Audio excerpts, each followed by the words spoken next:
Ya, Assalamualaikum warahmatullahi wabarakatuh. Ya, saya Heti Chandrarini dari Dinas Kesehatan Kabupaten Cilacap, khususnya Seksi Promkes ya. Ya, jadi hari ini saya ingin menyampaikan terkait gambaran form pemantauan kesehatan anak usia sekolah dan remaja yang sumbernya adalah dari pusat. Ya, jadi form ini isinya nanti akan disamakan untuk semua puskesmas. Sebenarnya Bapak Ibu puskesmas yang programmer UKS di puskesmas itu dapat melihat konten atau isi dari form ini ketika sudah ditambahkan menjadi kolaborator. Nanti kalau sudah ditambahkan menjadi kolaborator di Google Form, nanti masing-masing puskesmas dapat mengakses link ini, tapi jangan lupa untuk di-copy dulu, baru diubah menjadi nama puskesmas masing-masing. Dan setelah diganti jadi nama puskesmas masing-masing, nanti di-copy lagi linknya, baru diganti nama sekolah masing-masing. Jadi kalau misalkan ada 10 SD atau ada 10 SD atau MI di wilayah kerja Bapak Ibu, jadi nanti ngopinya 10 kali seperti itu. Tapi jangan lupa setelah di-copy nanti diubah judulnya. Oke, langsung saja karena kita ingin membahas isi dari form tersebut. Jadi sebenarnya ketika Bapak Ibu sudah mendapatkan PPT dari pusat yang bentuknya seperti ini ya, di situ sudah ada ya, itu yang bab ketiga adalah mengenai petunjuk pengisian formulir. Jadi bisa Bapak Ibu baca sendiri di PPT cara pengisian dari form tersebut. Terus selain itu juga kalau misalkan memang masih bingung dan butuh penjelasan-penjelasan atau keterangan lain, Bapak Ibu bisa membaca di buku Juknis Penjaringan dan Pemeriksaan Kesehatan Anak Usia Sekolah yang terbaru. Seperti itu. Sebenarnya form yang dari pusat ini kalau saya lihat itu memang agak lebih detail ya daripada yang Kabupaten Cilacap buat. Jadi lebih detail kenapa? Karena di sini ada pemeriksaan-pemeriksaan itu yang harus dilakukan baik secara mandiri oleh siswa ketika siswa itu sudah dinilai mampu melakukan pemeriksaan sendiri seperti anak mungkin SMP, SMA gitu, atau SD tapi untuk yang kelas besar. Tapi kalau misalkan memang yang kelas kecil mungkin butuh bantuan orang tua atau guru atau wali kelas seperti itu untuk membantu mengukur beberapa pengukuran kesehatan. Di sini sudah dijelaskan cara-cara pengukurannya. Jadi kembali lagi untuk form dari pusat memang lebih detail. Jadi Bapak Ibu mohon untuk bisa mengamati satu-satu dan memberikan sedikit penjelasan atau briefing terlebih dahulu kepada guru dalam pengisian form pemantauan kesehatan ini. Jadi langsung saja mulai yang pertama adalah dari nama sekolah, madrasah, pondok pesantren, panti atau lapas. Jadi form ini bisa diberikan untuk sekolah, madrasah, pondok, panti atau lapas. Jadi nanti sesuai judulnya ya, kalau misalkan SD Negeri 1 Daya Luhur atau MI 1 Al Aisyah atau misalkan apa, jadi nanti di sini sesuai nama sekolahnya. Yang kedua adalah kelas. Kelas kalau 1 sampai 6 boleh lah ya diisi 1 sampai 6, tapi ketika kelasnya itu ada 2 kelas, misalkan kalau yang di kota-kota besar kan mungkin ada kelas yang gemuk seperti itu sehingga perlu dibagi menjadi 2 kelas, misalkan kelas 5A dan B, berarti siswanya diminta untuk mengisi kelas 5A misal atau 5B. Seperti juga SMP, SMA kan juga kelasnya lebih dari 1, misalkan kelas 7A, 7B, atau mungkin sampai 7F, seperti itu diisi sesuai dengan kelas spesifik ya. Jadi bukan hanya kelas 7 saja, tapi kelas 7A, 7B. Ini untuk mempermudah untuk mempermudah pengelola program untuk mengklasifikasikan kelas ketika melakukan perekapan data.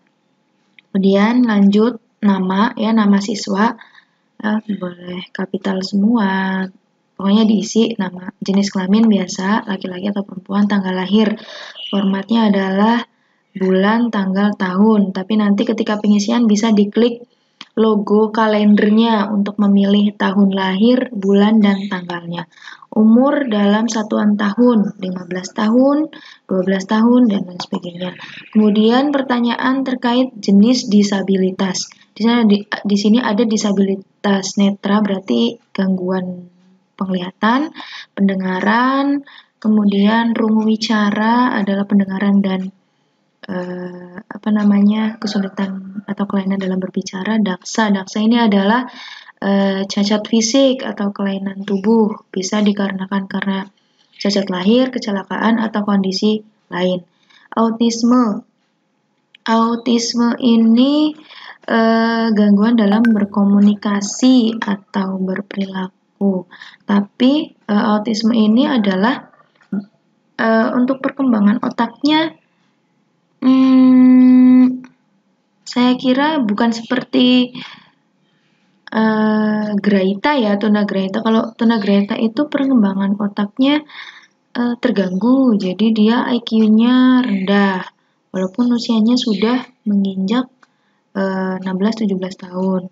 Kalau autisme itu dia itu ada gangguan dalam berkomunikasi, tapi nanti coba bisa dicek di Google, di search untuk pengertian dari autisme. Kalau sepengetahuan saya sih itu gangguan dalam berkomunikasi atau perilaku tertentu dari sang anak.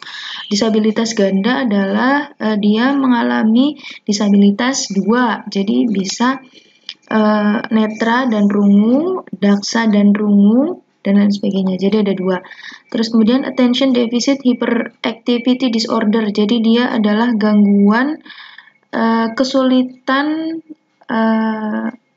melakukan pemusatan perhatian. Jadi dia sulit untuk fokus dan cenderung lebih hiperaktif dan impulsif.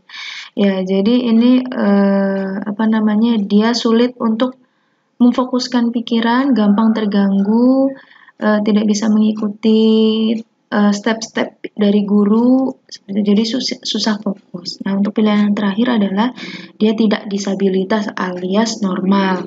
Kemudian nomor WhatsApp atau nomor HP ya yang bisa dihubungi dituliskan, alamat tempat tinggal ya, alamat spesifik, jalan misalkan jalan Nakula, nomor berapa, RT berapa, seperti itu. Keterangan tempat tinggal saat ini, anak tersebut tinggal bersama siapa, tinggal di rumah bersama keluarga, ataukah di panti, di lapas, atau di pondok pesantren. Untuk riwayat kebersihan diri, alergi itu bisa apa saja, alergi makanan, alergi terhadap kondisi ya, dingin, debu, alergi apa saja ya, bisa dimasukkan, ya atau tidak. Kemudian ada asma, riwayat cedera berat seperti gegar otak karena kecelakaan, terus kemudian karena kecelakaan menyebabkan patah tulang, itu bisa termasuk ke cedera berat. Pingsan, pernah mengalami pingsan. Ada riwayat transfusi berulang, dia mendapatkan transfusi darah atau transfusi secara berulang. Berulang berarti kan lebih dari 1 gitu. Kemudian riwayat kelainan bawaan ya. Terus penyakit lainnya jika ada apabila tidak tertera dalam opsi ini. Misalkan penyakit gangguan seperti itu bisa diisikan. Kemudian riwayat imunisasi. Di sini pilihannya adalah ya, tidak atau belum, dan tidak tahu, kan?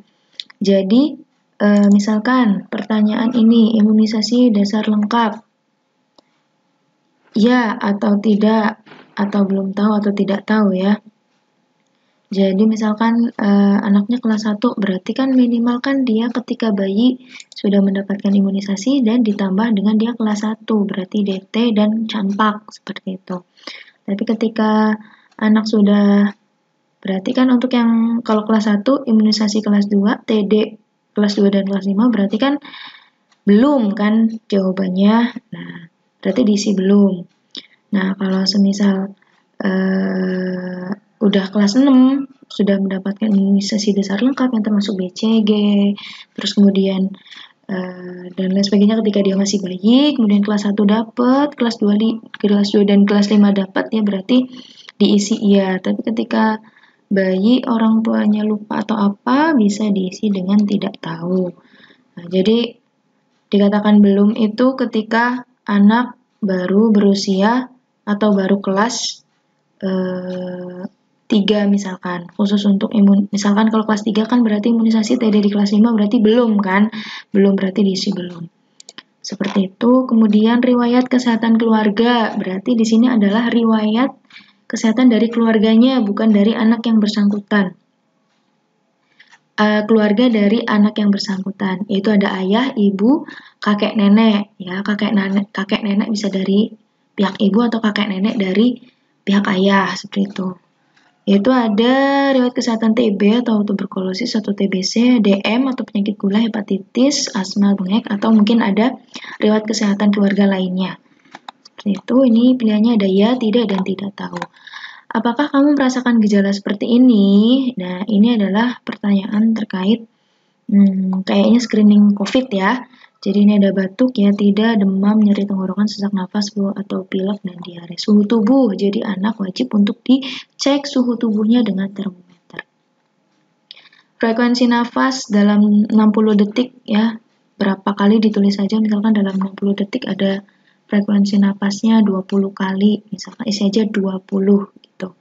Kemudian frekuensi nadi, di sini ada contoh cara pengisiannya, cara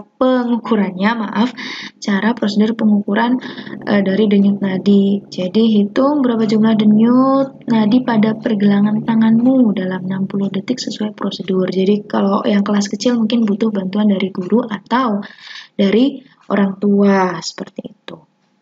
Atau mungkin dari kakak ya, yang punya kakak, paman, atau siapa.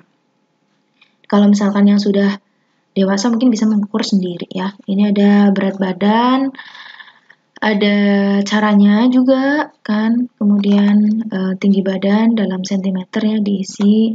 Berarti kalau misalkan tingginya 150 berarti tulis 150 ya, bukan 1,5 karena satuannya adalah sentimeter. Lingkar perut ya, ada cara pengukurannya juga. Kemudian ini untuk mengecek gejala anemia dengan melihat warna kelopak bawah mata. Ya, bisa ngecek. Nah, ini di sini ada kata-kata add file, berarti nanti dalam pengisian yang mengisi itu baik siswa, orang tua atau guru atau kakak dari pokoknya keluarga dari anak yang siswa atau anak yang mungkin pemeriksaannya belum bisa dilakukan secara sendiri dan butuh bantuan orang lain. Ini nanti kalau add file itu berarti dia harus menyertakan foto ya. Jadi difoto dulu matanya, bagian kelopaknya bawah, kemudian di send atau dikirim, dilampirkan. Kemudian warna bagian dalam kelopak apa ya, pucat atau merah muda. Kemudian gejala atau tanda anemia. Ini ada pertanyaannya, jawabannya ya atau tidak. Misalkan apakah kamu sering merasa pusing atau merasa ingin pingsan, kemudian sering merasa ngantuk atau sering merasa susah berkonsentrasi. Seperti itu diisi atau tidak. Kemudian pertanyaannya selanjutnya adalah apakah dalam 3 bulan terakhir kamu pernah periksa kadar HB? Sebutkan berapa kadar HB ya pada pemeriksaan tersebut. Jadi dalam 3 bulan ya, berarti berapa diisi HB-nya. Kalau misalkan memang tidak melakukan pemeriksaan, tulis saja tidak melakukan pemeriksaan atau tidak diperiksa dalam 3 bulan terakhir ya. Kemudian bagi peserta didik perempuan tingkat SMP atau MTS dan SMA, SMK, MA, apakah kamu mengkonsumsi tablet tambah darah sebanyak 1 tablet? Ini khusus siswa perempuan ya, siswa perempuan, peserta didik perempuan ya atau tidak. Ini jika peserta didik adalah laki-laki atau tingkat SD, itu kelas 1 sampai 6 SD, maka jawabannya dapat dikosongkan ya. Jangan diisi tidak, dikosongkan saja. Seperti itu. Dan bagi peserta didik perempuan tingkat SMP atau MTS dan siswa SMA, SMK, MA, dari mana mendapatkan tablet tambah darah tersebut? Dari sekolah, puskesmas, atau beli sendiri atau dibelikan orang tua.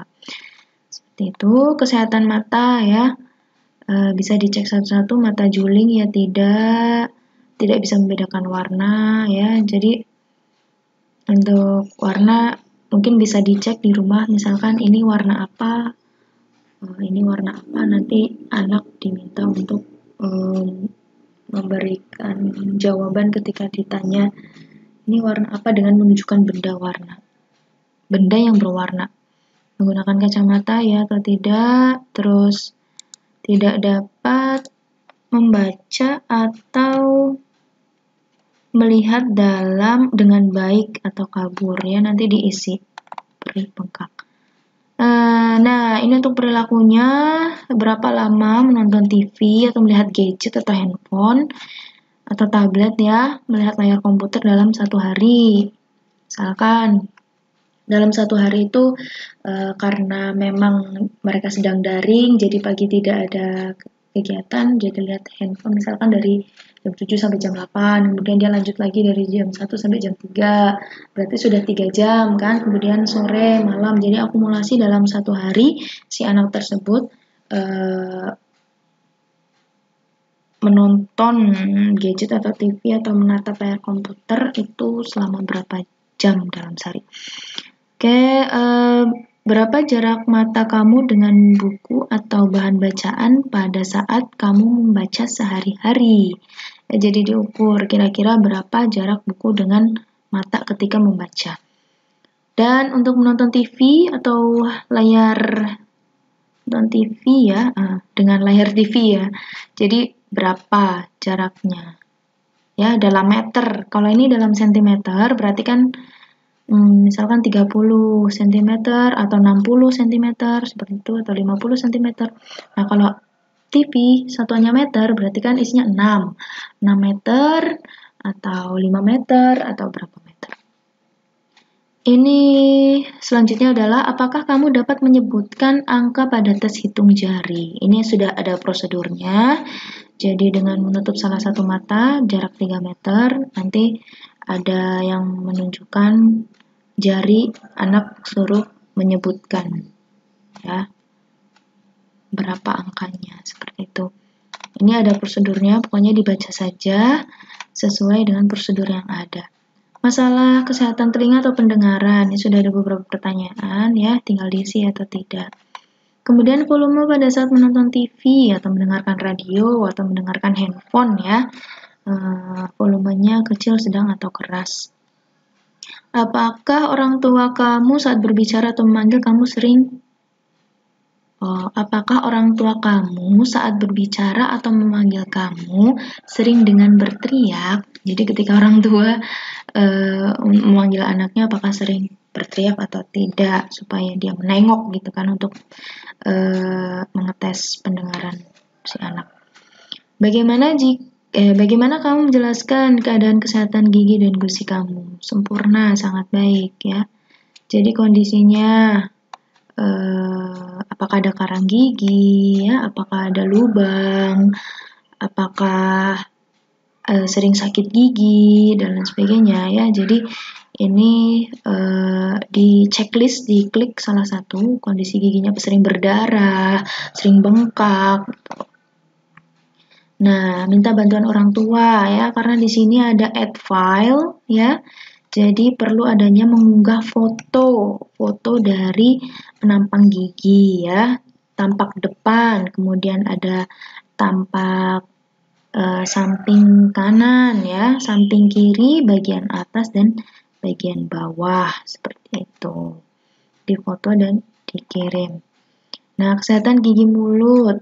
Ini kan, apakah ada gigi kamu yang berlubang dan terasa sakit gitu. Ya, tidak. Nanti diisi. Apakah ada gigi kamu yang terasa sakit? Apakah gusi kamu bengkak? Ya, nanti diisi saja, ya tidak. Kemudian, seberapa sering kamu merasakan sakit gigi? Ya, tidak nyaman pada gigi. Selama 12 bulan terakhir, berarti dalam 1 tahun terakhir. Sering sakit gigi atau tidak? Sering bengkak atau tidak? Giginya atau gusinya? Ya, seberapa sering kamu datang ke dokter gigi? Bisa dipilih, ya. Tidak pernah ke dokter gigi, gitu misalkan. Apa alasan kamu datang ke dokter gigi? Ya, terakhir kali. Jika kamu tidak ke dokter gigi dalam 12 bulan. Jadi misalkan sudah 1 tahun lebih tidak ke dokter gigi, terakhir ke dokter gigi itu misalkan 2 tahun yang lalu itu karena apa? Misalkan karena giginya sakit, ya, sehingga perlu dicabut atau melakukan perawatan biasa, behel atau apa ya, bisa perawatan gigi rutin dan sebagainya. Kemudian seberapa sering kamu membersihkan gigi kamu ya, ini. Kemudian apakah kamu menggunakan alat pembersih gigi atau gusi di bawah, misalkan sikat gigi, tusuk gigi, ada tusuk gigi plastik, ada benang gigi, ada siwak. Siwak itu kayak apa sih, batang tanaman siwak ya. Ya, kemudian apakah kamu nyikat gigi dengan pasta gigi? Ya atau tidak? Kemudian apakah saat ini ada orang tua atau orang yang tinggal di rumah dengan kamu?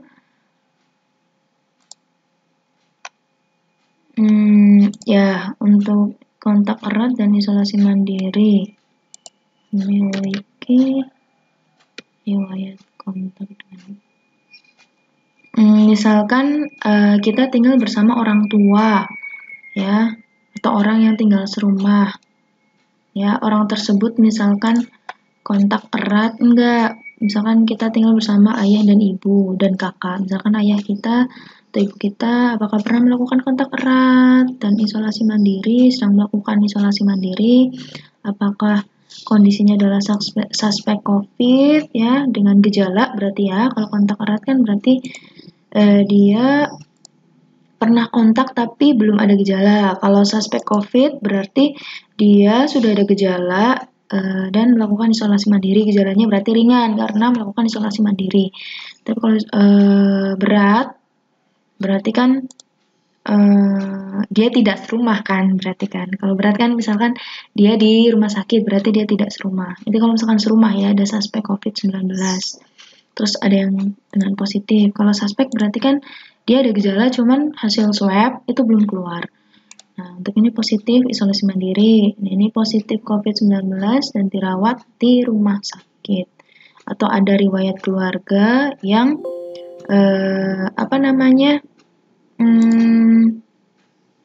meninggal karena memiliki riwayat COVID. Oke, jadi karena memang banyak banget detail pertanyaannya, jadi mungkin ini kita bahas agak lama ya, mungkin hampir setengah jam. Oke, untuk selanjutnya lagi, apakah kamu keluar rumah selama pandemi? Ya, ini bisa dicek lah ya.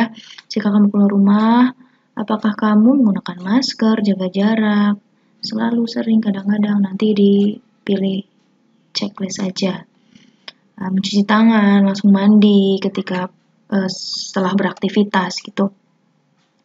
Cuci tangan dengan air mengalir kapan saja ya. Sebelum makan, sudah makan, setelah dari toilet, setelah bermain, setelah memegang benda-benda misalkan. Perilaku mandi ya, ini 2 kali sehari ya. Ini 1 kali dalam sehari, kurang dari 1 kali dalam sehari, berarti ini kadang mandi kadang enggak gitu ya. Oke, selanjutnya perilaku cuci rambut atau keramas ya, seminggu 2 kali atau seminggu sekali setiap hari ya. Kalau seminggu 3 kali berarti pilihnya seminggu 2 kali atau lebih ya. Oke. Perilaku gunting kuku ya. Kemudian makan makanan yang bergizi, sarapan setiap pagi. Makan makanan yang ada karbohidrat, protein ya, diisi, minum air putih 8 gelas setiap harinya, nanti diisi selalu, sering, kadang, atau tidak pernah. Kemudian pertanyaan terkait berapa kali kamu makan besar setiap hari? Berapa kali kamu makan besar? Misalkan makan besar itu berarti sarapan, makan siang, dan makan malam. Misalkan 3 kali dalam sehari, tulis saja 3 kali dalam sehari. Atau diisi 3, ya. Tapi kalau misalkan memang ada anak yang memang dia makannya mungkin sulit makan, jadi sehari itu hanya 2 kali, atau mungkin ada yang doyan makan sehari itu bisa 5 kali. Tapi diingat lagi di sini adalah makan besar, makan nasi ya, bukan jajanan-jajanan. Berapa kali kamu makan selingan snack setiap hari, ya kan? Misalkan normalnya sih biasanya pas istirahat siang jam 10 kan, mungkin jam 2 atau mungkin malam 3 kali atau berapa kali. Seperti itu, ditulis saja berapa kali. Apakah terus kemudian selanjutnya, apakah kamu selalu melakukan olahraga atau aktivitas fisik minimal 30 menit dalam sehari? Contohnya adalah aktivitas fisik, membersihkan rumah, bermain, menyapu, mengepel, mencuci, memasak, berjalan kaki, bersepeda, dan lain sebagainya. Kalau misalkan memang anak itu setiap hari melakukan olahraga sepak bola atau badminton atau apa, itu boleh dilakukan. Ya. Kemudian gangguan kecemasan terkait COVID-19. Apakah mengalami gangguan tidur selama 1 minggu terakhir? Ya atau tidak? Apakah saat ini mengalami cemas terkait COVID? Jadi kan mungkin ada tetangga yang ada COVID atau mungkin di wilayahnya dia memang tinggi terus dia sehingga khawatir atau cemas. Untuk keluar rumah diisi saja. Kemudian sebutkan penyebab permasalahan kecemasan atau gangguan tidur yang kamu rasakan saat ini. Ya, ditulis saja penyebabnya apa, diketik saja. Udah, itu adalah isi form dari pusat. Jadi memang sangat detail. Jadi Bapak Ibu yang selaku eksekutor di lapangan mungkin harus bersabar dan tetap semangat. Ya, semoga video ini bermanfaat bagi Bapak Ibu. Boleh juga untuk video ini di-share ke teman-teman guru yang ada di sekolah supaya kita bisa belajar bersama. Mungkin cukup sekian dari saya karena mengingat ini sudah cukup lama ya videonya. Jadi saya cukupkan. Terima kasih atas perhatiannya. Apabila ada tutur kata yang kurang berkenan, saya mohon maaf. Terima kasih. Wassalamualaikum warahmatullahi wabarakatuh.